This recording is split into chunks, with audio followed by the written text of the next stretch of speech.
السلام علیکم ورحمۃ اللہ وبرکاتہ۔ رائے بینڈ عالمی مشورہ کی چند باتیں۔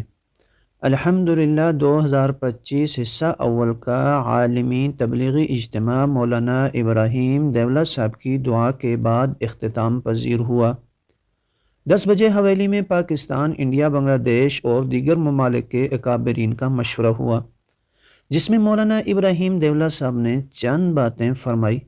ہمارے لیے اس سارے کام کی بنیاد صرف اور صرف لا الہ الا اللہ ہے۔ یہ خیال غلط ہے کہ ملک اور مال ہاتھ میں آ جانے سے اسلام چمکے گا، اور یہ خیال بھی غلط ہے کہ تعداد بڑھنے سے طاقت آ جائے گی۔ آج ہمارے خاص اور عام مجمع کا یہ خیال ہے کہ ہم تعداد میں زیادہ ہیں، پر تعداد میں زیادہ آنے سے کام دن بدن نازک ہوتا جائے گا۔ ہمارے مشوروں میں جب تک ہمارے مخالفین نہیں بیٹھیں گے تب تک ہمیں اپنی غلطیاں نہیں پتہ چلیں گی۔ ہمارے اجتماعات میں لاکھوں کا مجمع آ رہا ہے، پر ابھی بھی رونے والوں کی کمی ہے، اور یہ کمی بڑھتی جا رہی ہے۔ آج مولانا الیاس کاندلوی رحمہ اللہ تعالی، مولانا یوسف صاحب حضرت جی، مولانا انعام الحسن صاحب حضرت جی اور حاجی عبدالوہاب صاحب کے دور سے زیادہ ہو گیا۔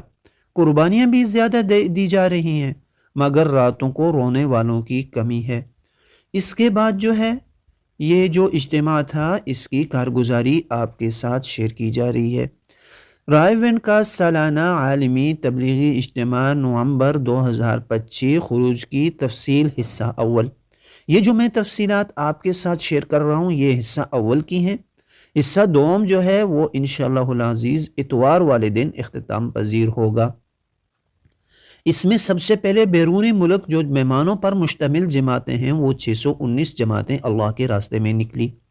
نمبر 2 پر سال 7 مہینے بیرون ملک کے لیے 41 جماعتیں اللہ کے راستے میں روانہ ہوئی۔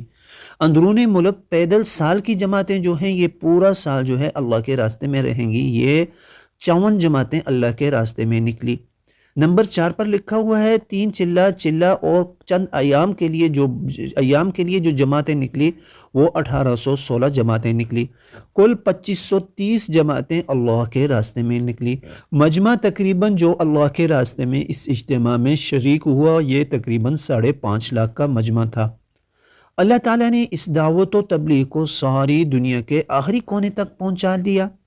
اب فکر اس بات کی ہے، حضرات یہ چاہ رہے ہیں، اجتماعات سے مقصود یہ ہے کہ سارے کا سارا مجمع ایک ہدایات کے مطابق، ترتیب کے مطابق، اصولوں کے مطابق وقت لگانے والا بن جائے۔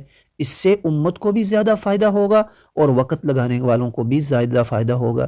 اس کام کے لیے انشاءاللہ العزیز میں بھی عزم کرتا ہوں، آپ حضرات بھی ارادے فرمائیں۔